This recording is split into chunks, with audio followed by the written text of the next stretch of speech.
Fala pessoal da Univesp, aqui quem fala é o Joel do EAD e hoje, conforme prometido, eu vou passar para vocês o resultado parcial da enquete que a gente está fazendo de qual a pontuação que você tirou na Univesp. Então a gente teve até agora, nessa primeira semana, 96 respostas, então já é um universo razoável aí para a gente poder começar a tirar algumas conclusões.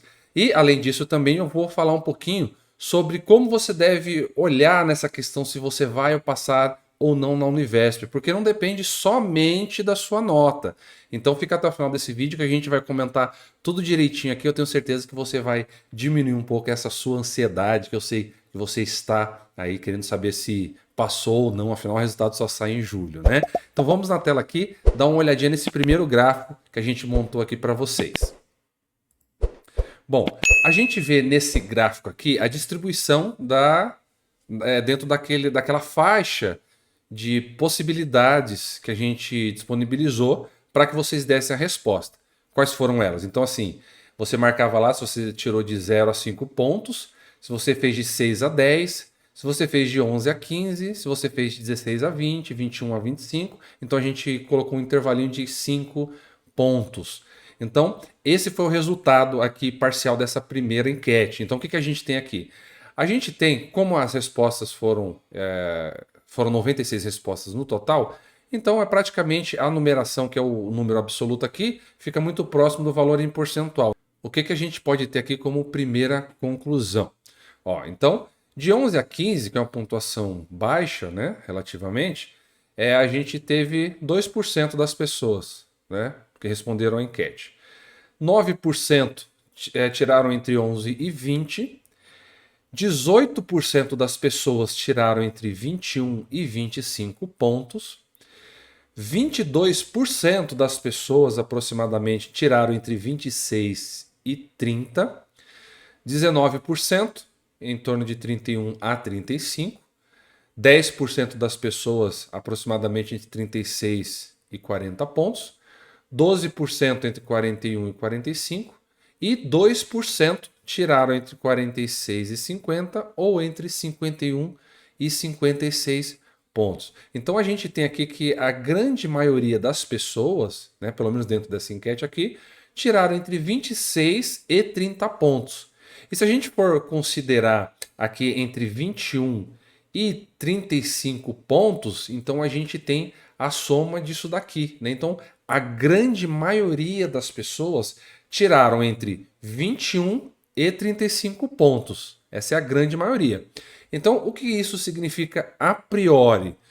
Que quem tirou pontuações acima de 36 já estão num grupo mais exclusivo, né? O que significa que a probabilidade de passar é bem grande, porque ela, assim como muito poucas pessoas tiraram uma nota muito baixa, também ela vai reduzindo esse valor também quando a pontuação fica muito mais alta, né? Então os dois extremos, tanto a pontuação muito baixa quanto a pontuação muito alta, ela tem uma frequência de ocorrência menor. Então se você tirou aí entre 46 e 50, é, é assim, quase que certo que você vai conseguir a sua vaga na Univesp, né?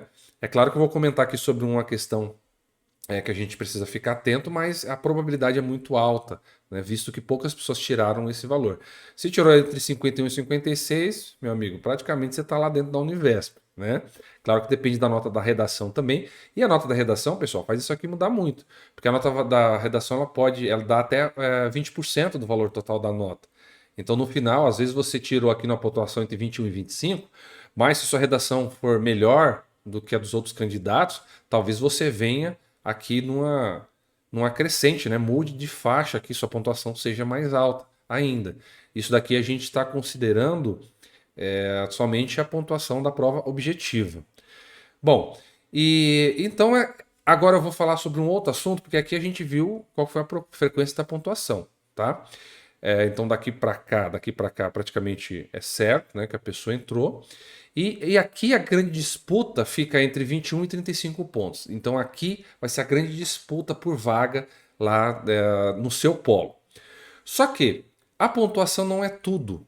A gente tem que considerar qual que foi a concorrência no seu polo, porque isso vai influenciar muito vai dizer muito se você vai entrar ou não na Univesp. E é muito importante. Quer ver? Vou mostrar para vocês. Me acompanha aqui no próximo slide.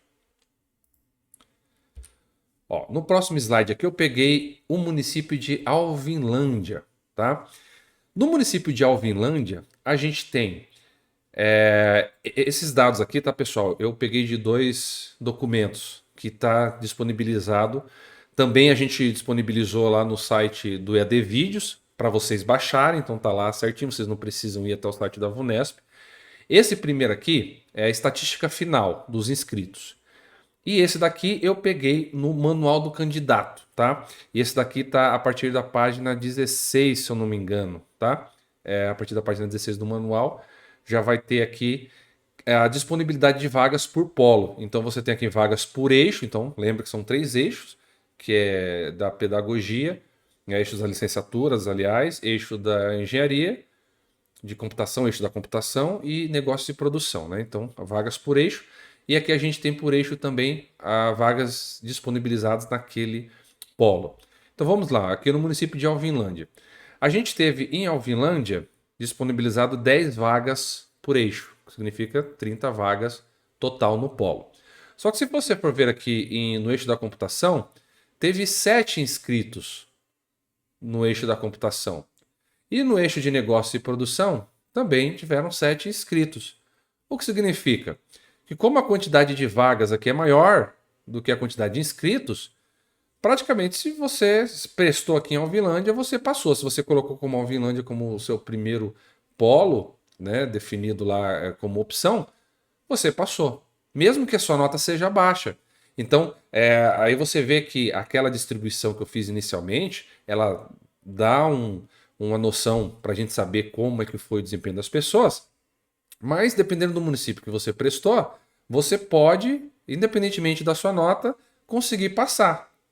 Tá? Então, por quê? Porque em alguns polos, esse é o caso do município de Alvinlândia, mas tem outros, né? Afinal de contas, são mais de 300 polos, tá? Inclusive está lá no documento.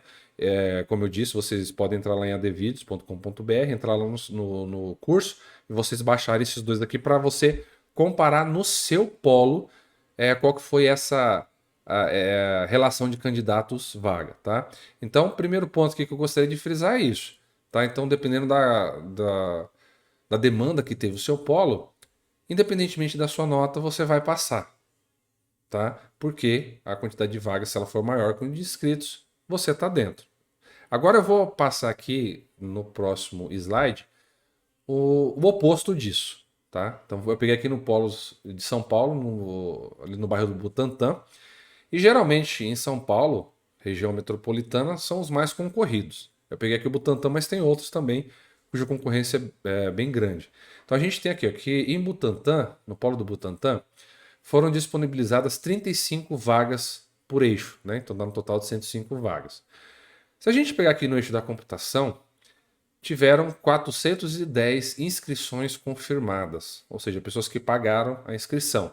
Não necessariamente foram as 410, o que faz diminuir um pouco, mas a princípio são 410 pessoas que vão disputar as 35 vagas no eixo da computação. E aqui então a gente já muda, né, o cenário, porque a gente vai ter cerca de 12 candidatos por vaga. Tá? Então são 410 pessoas disputando 35 vagas. Então aqui sua nota ela tem que ser muito boa para você conseguir ficar entre os 35 primeiros. Porque somente as 35 notas mais altas é que vão conseguir uma vaga aqui no eixo da computação. E é claro que na licenciatura isso diminui um pouco, e o eixo de negócio e produção diminuiu bastante, mas mesmo assim ainda continua sendo mais do que um candidato por vaga, né? Então realmente aqui há uma disputa acirrada, né? Uma disputa acirrada porque o número de vagas é bem menor. Nesse caso aqui, é mais de 10 vezes, né, menor do que a quantidade de pessoas que se candidataram no polo do Butantã. Tá? Então aqui, nesse caso, provavelmente se sua nota foi baixa, em torno de 20, 20 e poucos, talvez você não consiga aí como primeira opção entrar, né, na Univesp, porque aqui vai exigir uma nota mais alta, já que a concorrência é maior, então tende a aumentar essa nota de corte. Tá? Agora eu vou mostrar no próximo slide uma outra coisa que a gente tem que considerar também. Por quê? Mesmo assim, se você não tirou uma nota muito excelente aqui no polo do Butantã, ainda há uma terceira opção, que é o seguinte. Aqui eu coloquei esses dois polos como exemplo, porque foi o que a gente utilizou agora. Mas suponhamos que você tenha escolhido, né, como primeira opção o polo do Butantã e como segunda opção o polo de Alvinlândia. Né? E suponhamos que você não conseguiu ficar entre os 35 primeiros aqui do bairro do Butantã, em São Paulo. Mas você tenha conseguido chegar ali na posição número 40, que é bem próximo de 35. O que vai acontecer? Como aqui no município de Alvinlândia sobraram vagas, porque vamos supor que as 7 pessoas prestaram, né, elas ficaram com a vaga, essas 3 vagas que vão ficar vagas, né, propriamente, elas vão ser disponibilizadas para aquelas pessoas que escolheram o polo de Alvinlândia como segunda opção. Então a Univesp ele faz esse rearranjo. Se você talvez não teve pontuação para passar em um polo, mas talvez você tenha pontuação para passar num outro polo. Né? E aí eles vão rearranjando assim até a segunda, terceira, quarta, se eu não me engano, até a quinta opção de polo tinha essa opção de escolher. Então, se você fez várias opções, você aumenta muito a chance de você passar com a mesma pontuação. Tá? E além disso, tem uma outra coisa que a gente tem que levar em consideração, que a Univesp não costuma fazer uma chamada só, não. Porque muita gente dessas pessoas que prestaram não vão fazer a matrícula. Isso é comum, às vezes a pessoa presta, está com vontade de fazer, surge um emprego, a pessoa não pode mais.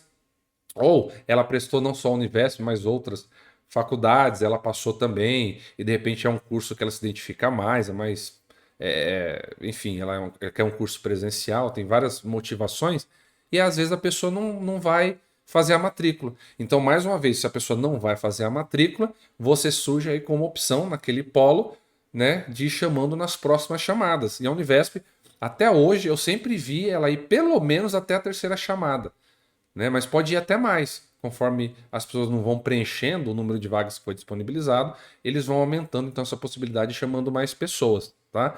Então, eu vim mostrar isso aqui para vocês, evidentemente, que vocês vão conseguir ficar um pouco mais tranquilos, menos ansiosos, se você tirou uma pontuação aí razoável, e também para deixá-los tranquilo que a pontuação não é o único fator. É claro que ela talvez seja o mais importante, porque se você tem uma pontuação alta, independentemente da concorrência, você vai passar, mas ela não é ela que vai definir sozinha se você vai entrar ou não na Univesp, tá? Mas aí já dá para a gente ter uma ideia qual foi a pontuação dos seus concorrentes. Então até agora, como eu disse, nós tivemos aqui 96 respostas.